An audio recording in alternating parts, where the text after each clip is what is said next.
Takadosh, Boker Or. Bekiim Bahalacha, day 28. Okay? 28. It says over here like this. If someone hears, right, we're going to speak about now responding to Kedusha and the 13 attributes of mercy. So this was actually just yesterday's halacha number 14. I just realized that there's no footnote though, so then it's going to be 50. The next, it's all part of one. If someone hears congregation saying Kedusha and he did not say Birkat Torah, okay, he could still say the entire Kedusha, including Kadosh Kadosh, Baruch Kevod. However, though, he should not say Imloch, because he did not say Birkat Torah. Instead, he should think of the words, and that's it. So he should say Kadosh Kadosh Kadosh Kadosh Kadosh, Baruch Kevod Hashem Mekomo, but not Imloch. If he hears the You've given Midot Rachamim, the 13 attributes of mercy, or the verse of Shema Yisrael, he should answer together with the congregation, although he did not say the Birkat Torah. He certainly should respond appropriately to Kedusha to Baruch Hu with the congregation. Okay, so Kedusha and Baruch Hu, he does answer also normally. So we just did the one of reciting Shema. But that was a technical issue. That was that it was going to be over the Zman of Kriyat Shema or not. Now we're on 75, the footnote. But Rishon LeZion discussed at length the issue of saying the Pesukim as prayers and supplication before Birkat Torah. Remember, it's all the same machloket. Can you say Tfilah before Birkat Torah? Birkat Torah was for Limud Torah. This is not Limud. This is, you're saying Tfilah. So he says, and he concluded the opinion of the Shulchan Aruch that it's permitted. Based on this, he ruled that if someone overhears a congregation reciting the Kedusha, he may respond and say the Psukim of Kadosh and Baruch together with congregation, even though he has not yet recited the blessings over Torah study. He may certainly recite the parts of Kedusha text that are not Psukim at all. And this is permissible since the person's intentions are not to fulfill the mitzvah of Torah study, but rather to praise Hashem. Meaning, he's not trying to learn. He's trying to do Shevach to HaKadosh Baruch Hu. He's trying to praise the HaKadosh Baruch Hu. Usually one should not rely upon this lenient opinion, but in the case of a mitzvah, right, meaning that if he doesn't join in, he's going to miss it, right? Therefore, he's allowed to do it. And that's why it says, right, that the recommending the following decision opinion, but technically agrees with the lenient opinion, so therefore he can and you're allowed to do it. However, it's not an essential part of the Kedusha, right? That means basically the Yimloch is not an essential part of the Kedusha. The main part of the Kedusha is Kadosh Kadosh and Baruch Kevod. Yimloch is not essential, so since it's not the essential part, so therefore don't say it. Okay, the Shulchan Melachim and the Ksot Shulchan concur with this ruling, but the Kaf HaChaim said that if a person should not say the Psukim at all, but just think it. Yeah, tachshov al ze, barosh, aval al tagid et ze bichlal. Okay, the Rishon LeZion says no, it's not true. Since the halacha follows the opinion that thinking the words cannot count, so therefore it demands a person should actually say it. And if you have to choose between saying the Psukim of Yimloch as well, he's done nothing wrong, even if you did say it as well. Moreover, some Psukim say that the Yimloch is essential. If you remember, there's a machloket between the Psukim. Do you have to say Yimloch in the middle of the Kriyat Shema or in the middle of all those things or not? Okay? Can you just open up Mordechai? Okay? Fine. Likewise, it is permissible, right? It is permissible to recite the 13. Okay? The 13 attributes of mercy. You're allowed to say, you give me Midot Rachamim, even if one is not yet recited, right? The Birkat Torah, since the Psukim, right, are recited as a tefillah and not as Torah study. In this case, several achronim, whether it's Rabbi Rabbi Yunah, ruled that there's no obligation to join a congregation to recite the 13 attributes of mercy, right? So therefore you should, it's better just to refrain. Don't do it. Okay, that means you give me Midot Rachamim, okay, nevertheless, the Rashba writes that no one follows this opinion, therefore the Shulchan Aruch likewise ruled that it is an obligation. And therefore, in this case, one should say it with them, right, even though he did not say Birkat Torah. When we say you give me Midot Rachamim, we end right in the middle of the Pasuk, right? Remember, that's what we do. We stop in the middle, V'nakeh. It's in the middle of the Pasuk. Our practice is based upon the fact that we do not say the Yigum Midot Rachamim as Torah study, but rather as a tefillah. So the Shlomo Kluger ruled that although the Yigum Midot Rachamim are in the category of Devar Shebik Kedusha, it is not an obligation to join the congregation, unlike, right, Kedusha or Kaddish. And based on this, he ruled that it's forbidden to interrupt Shema for Yigum Midot Rachamim, and all but the Rishon LeZion ruled that it is the mitzvah to recite Yigum Midot Rachamim together with the congregation. In any case, it is permitted to say them even before Birkat Torah. What about Shema Yisrael? Right? Everybody's coming and saying Shema Yisrael, Shema Yisrael. You're supposed to know.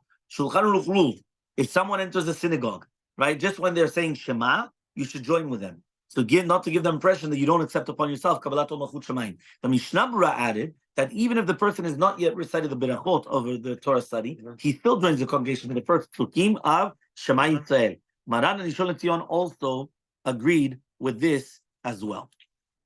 Okay, next. What is the nusach of the beracha? 15. The Gemara brings several opinions about what is the blessing of Birkat Torah. Rav Yehuda comes in the name of Shmuel, comes and he says, Baruch atah Hashem al divrei Torah. Rabbi Yochanan comes and he teaches, V'harevna Hashem Baruch atah Hashem al Torah Yisrael. Rav Hamnuna comes and he says, the Talmud concludes that we actually say all three. Right? Since there's a machloket, which one? We say all three. And this is the halacha in practice. The custom of Sephardic Jews is to say, right, al divrei Torah, right? And the Ashkenazic Jews say la'asok b'divrei Torah. So here it says in the footnote that the Talmud cites the text of these blessings, but the Rishonim debated what's the correct version in the Talmud. Right? According to the Rambam, it's al divrei Torah. The Rosh said it's la'asok b'divrei Torah. You understood? So we just brought down the machloket Rosh v'Rambam, is it al divrei Torah or la'asok b'divrei Torah? Ashkenazim osim la'asok. Asfaradim osim al. Yeah? The Sefer HaManhig. Yeah, the Sefer HaManhig comes and he testifies that although the tradition of the scholars in France is to say la'asok, the custom of France is to say al divrei Torah. He concluded that the Spanish custom is superior, right? Because the words al divrei Torah is also on Torah study and also other mitzvot. But the Durham, like was pointed out, that the Bet Yosef added in context the text is la'asok.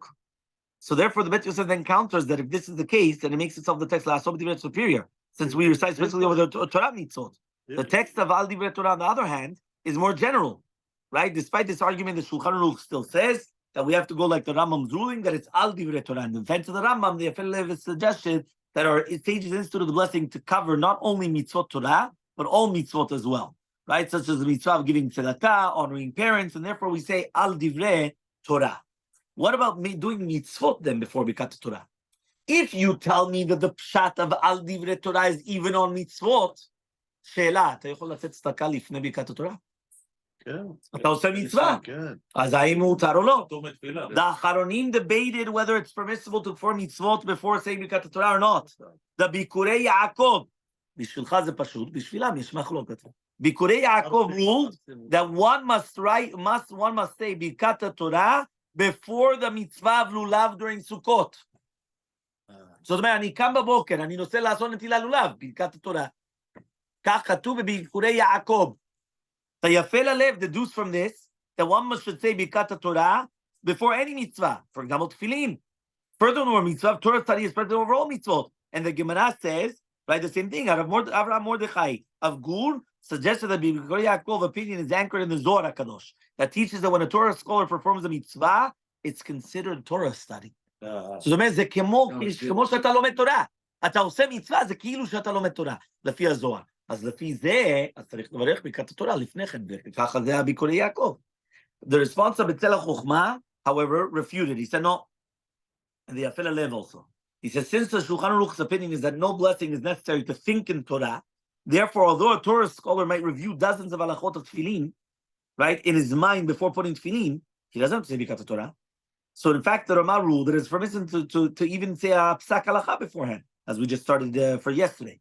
And still the halacha is performing it before saying Birkat Torah. Moreover, the Gemara explains, right, that subjects of Torah study necessitate to recite, so you have to require a blessings, and it is not even a hint that the blessings are necessary in order to say beracha.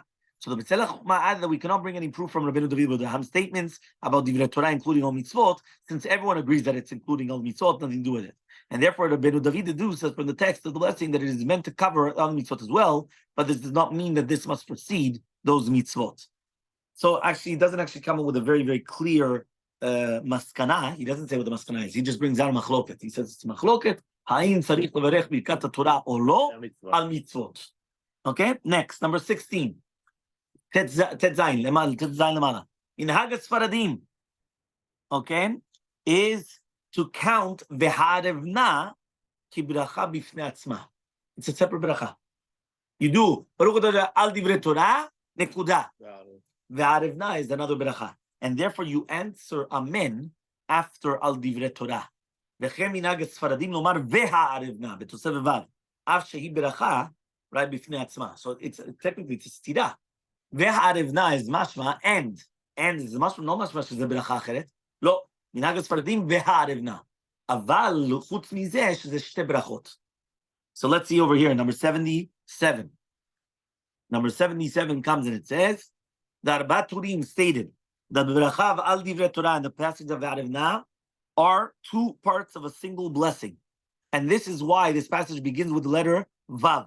Meaning the Tur says, since it's two parts of the same Beracha, that's why Ve'arevna, there's a Vav. If the passage would be a separate blessing, then it would just be Arevna. And this is the opinion of Rabbeinu Tam and Rabbeinu Asher, quoted by Rabbeinu Asher, the Rosh. Rabbeinu Tam argued that even if the passages would be considered a set of two blessings, the second blessing still would need Ve'arevna, would still need to say Baruch Atah, since the first blessing is short. And there's the same reason pointed out why, like by Havdalah or whatever it is, it always has Baruch Atah. Likewise, the blessing of Asher Yatzar, right, by the wedding, begins with Baruch Atah, even though beforehand you just had Yotzer Adam. The Tosafot, however, demonstrated that according to the Talmud Yerushalmi, the second blessing is in a set does not begin with Baruch Atah when the first blessing is a short one. The Rambam ruled that there are three blessings recited over the Torah study. Indeed, his text of the second blessing is Harevna, without the Vav. The Rashba testified that this is the opinion of Rabbeinu Zerachia Levi, okay, as well. The Rebbe likewise ruled that the blessing Harevna does not begin with the letter Vav. The Bet Yosef concludes that although we consider the Harevna a separate blessing, we still recite it with the prefix of a Vav, in difference, right, to the Rishonim who ruled that the two passages are one blessing. The addition of the prefix Vav, it does not necessarily contradict the Rishonim who rule that the second one is a separate blessing. So he wants to say that that's what we actually do. We do, one more time, Ve'harevna, but it's considered another beracha. Therefore, if you hear Al Divrei Torah, ata oneh amen. Okay? Next, responding amen to Al Divrei Torah. Apparently, the Bet Yosef did not come to a definite conclusion whether to consider these two passages as one blessing and two different blessings. Logically, this should mean that if someone hears another person Al Divrei Torah, he should not say amen. The general rule is to refrain from saying amen wherever it might be unwarranted, meaning it's like amen levatala. So don't al tane amen misupak, right? Just like you don't make the bracha if it might be levatala. Indeed, the Mishabra ruled that people should make sure, right, to recite this blessing silently, meaning tevarech et ze bekol namuch. Why? So that way nobody hears you. Because if they hear you, you get into a machloket, you get into a problem. The Magen Avraham, however, quoted Arizal, saying that people should say amen after Al Divrei Torah because it's a separate blessing. It would seem, therefore, that according to the Rizal HaKadosh, the second blessing should begin with Harevna, without the Vav. In fact, the Pri Chadash claims that that's the correct text according to the Rizal. The Yad Aron, however, said no, that according to the Rizal, it's Ve'harevna, and it seems to contradict his ruling, and we must respond amen. So what's going on? The Ma'amar Mordechai comes and he says that it is not forbidden to respond amen to Al Divrei Torah, even if we would not consider the end of the blessing. The Shalom rejected this, saying, no, what are you talking about? You can't say amen in the middle of a blessing. So the Arizal ruled that the first blessing definitely ends with Al Divrei Torah, but regarding to the text of the first word of the second blessing, it's not really, it's a continuation. There's no harm adding a letter Vav. The Ben Ish Chai comes and he says likewise, that according to the Rizal HaKadosh, it's two separate blessings, but still it starts with a Vav. And that's the opinion of the Kaf HaChaim and the Or LeTzion. In the gloss to the Mechon Yerushalayim edition of the Shulchan Aruch, it is noted that the Rizal HaKadosh had the practice of saying the bracha of Al Divrei Torah, interrupting, putting on his talit, katan, before continuing with the second blessing. Obviously, he considered them to be two separate blessings. He would have never considered a separate. Imagine, pasek, right? Imagine in the middle, you're going to stop, put on talit, katan, and then continue. What's going on? Obviously not. Okay? Despite all this, we have a rule not to respond to men when it's in doubt. Even if the Arizal HaKadosh, when he said this, we say, Safeh Barachol Hakel. Okay? Even if it runs contrary to the opinion of the Arizal HaKadosh, in this case, perhaps the custom of responding amen became widespread and overrides the principle of Safek Amen Lekula. Yalkut Yosef suggested that there's no reason to refrain from responding amen, since even if Al Divrei Torah in the middle of a blessing, it is still permissible to answer amen in the middle of a blessing, right? For example, many people who answer amen, right, in the Berachav Barech Alenu, in the passage of Ya'alev Yavo, right? So here too, we're going to do the same thing, right? אנחנו עושים Ya'alev Yavo,